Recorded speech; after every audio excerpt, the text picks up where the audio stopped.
সুপ্রিয় দর্শক আসসালামু আলাইকুম। চলে আসলাম নতুন আর একটি রেসিপি নিয়ে। আমি আজকে আপনাদের তৈরি করে দেখাবো ঝটপট মজাদার চিংড়ি মাছের ভুনা। তাহলে কথা না বাড়িয়ে চলেন ঝটপট তৈরি করে নিই। চুলায় একটা প্যান বসিয়ে দিয়েছি, দিয়ে দিলাম পরিমাণ মতো তেল। আমি চিংড়ি মাছটাকে সুন্দর করে কেটে ধুয়ে পরিষ্কার করে হলুদ লবণ মাখিয়ে নিয়েছি। দিয়ে দিলাম চিংড়ি মাছটাকে। চিংড়ি মাছটা কিন্তু অবশ্যই খুব সুন্দর করে পরিষ্কার করে নিতে হবে, কারণ চিংড়ি মাছের মাথায় কিন্তু ময়লা থাকে, ওইটা ভালো করে পরিষ্কার করে নিতে হবে। মাছটাকে প্রথমে আমি একটু ভেজে নিব, বেশিক্ষণ আবার ভাজবো না। বেশিক্ষণ ভাজলে কিন্তু চিংড়ি মাছটা শক্ত হয়ে যাবে, ভিতরে যে জুসিনেসটা থাকে সেটা কিন্তু নষ্ট হয়ে যাবে।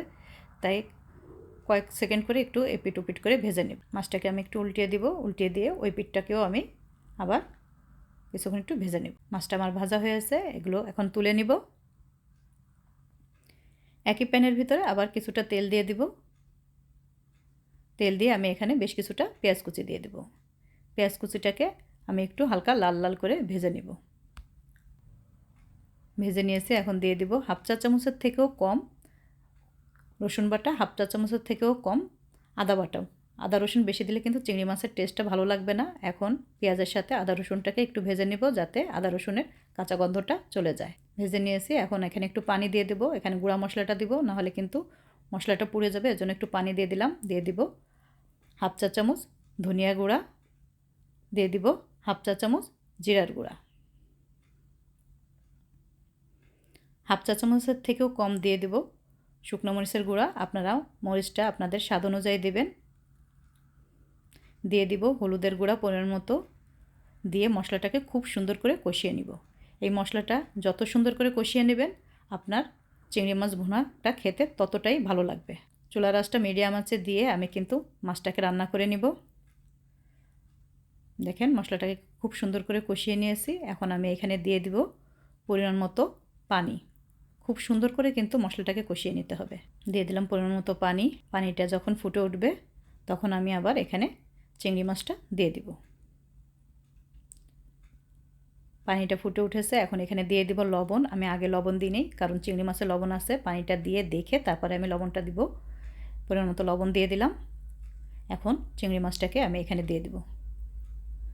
চিংড়ি মাছটাকে এখন দিয়ে কিছুক্ষণ আমি ঢেকে দিয়ে রান্না করে নেব। চুলার আঁচটা কিন্তু মিডিয়াম আঁচে রেখে রান্না করতে হবে। ঢেকে দিলাম, ফিরে আসবো কিছুক্ষণ পর। ফিরে আসলাম কিছুক্ষণ পর। এখন আমি এখানে দিয়ে দিব কয়েকটা কাঁচামরিচ। কাঁচামরিচটাকে আমি ফালি করে নিয়েছি, কাঁচামরিচটা দিয়ে দিলাম, তাহলে খুব সুন্দর একটা সুঘ্রাণ বের হবে। দিয়ে আবার ঢেকে দিয়ে কিছুক্ষণ মাছটাকে রান্না করে নেব। এই মাছটা কিন্তু খেতে অসাধারণ লাগে, অবশ্যই আপনারা ট্রাই করে দেখবেন। ঢেকে দিলাম, ফিরে আসবো আবার কিছুক্ষণ পর। দেখেন মাছটা কিন্তু প্রায় আমার হয়ে আসছে।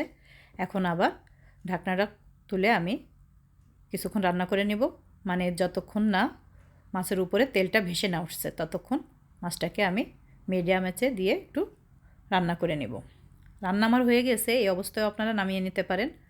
আমি আর একটু কিছুক্ষণ রান্না করে নেব, যাতে মশলাটা একেবারে পানিটা একেবারেই শুকিয়ে যায়। দেখেন কতটা সুন্দর হয়েছে। পেঁয়াজগুলো কিন্তু একেবারে গলে গিয়েছে, একদম একটা মাখো মাখো ভাব হয়ে গেছে মাছ ভুনাটার ভিতরে, খুব সুন্দর হয়েছে। এখন আমি এটাকে একটা সার্ভিং ডিশে বেড়ে নেব। বেড়ে নিলাম। কেমন হলো আমার চিংড়ি মাছের এই রেসিপিটা অবশ্যই জানাবেন। যদি ভালো লাগে তাহলে লাইক, কমেন্ট, শেয়ার করবেন। আজকে এই পর্যন্ত, সবাই ভালো থাকবেন। আল্লাহ হাফেজ, আসসালামু আলাইকুম।